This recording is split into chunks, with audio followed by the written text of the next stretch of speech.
Kellyn Kearney. And I'm Ivy Cooper. Welcome to the Turpentine Creek Podcast.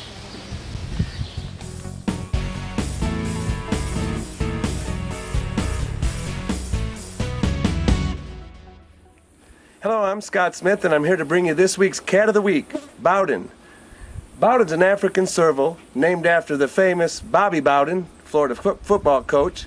He came to us in a rather bizarre way. We were doing a fundraising event at the Spirit of St. Louis Airport just outside of St. Louis, and right in the middle of the fundraising event, which was a black tie sit-down dinner event, a guy comes to the door and he goes, "I brought a cat down to donate to the refuge." And I kind of looked at him and thought, "We're kind of busy right now." And how'd you hear about us? And he goes, "I was on your website and saw that you were going to be here in St. Louis, so I drove down from Davenport, Iowa to bring Bowden to you."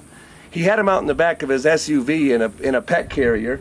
And when the story unfolded, it was rather a good story, and I kind of like to tell this one. He had received Bowden from his roommate as a birthday present. He was in college in Davenport, Iowa, and they were living together and roommates, and his roommate thought it would be a good idea because they were at the zoo and they had seen a serval, and he said, "Wow, I really like those." And so his roommate took that I want a serval for a birthday present.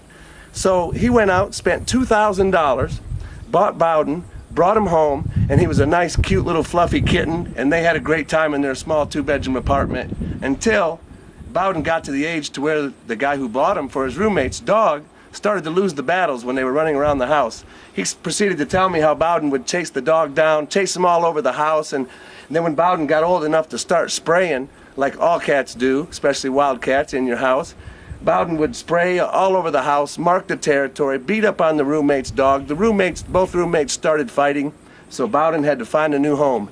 Like I said, they got online, found Turpentine Creek, noticed we were going to be in the St. Louis area, met us there, and handed us a pet carrier. I want to carry the story a little bit further because there's another funny part. At that point in my life, I'd been working around big cats for about 7 years, and we had Bowden in a pet carrier in the back seat of a four-door pickup truck. And he was riding that pet carrier home back to the refuge. During the trip home, Bowden decided to, have a restroom break in the pet carrier. And oh, it smelled really bad. So I opened the door of the pet carrier, and he jumped out of the box in the pet carrier, jumped out of right in between my legs sitting in the front seat, and he laid down on the floor and hissed at me for 4 hours riding home, and I was afraid to move my legs. We stopped to get fuel. Tanya, the president of Turpentine Creek, she got out, filled up the truck. I wouldn't even move. I thought he was going to tear my legs off. Since then, Bowden and I, we developed a good relationship. He's not a cat that you can pick up and hug and carry and cuddle with, even though he's smaller. The smaller wild cats are just as dangerous as the big cats. Certainly he wouldn't have a good chance at killing somebody my size, but he could really put the hurt on you. Big cats and wild cats, no matter what size, don't make good pets.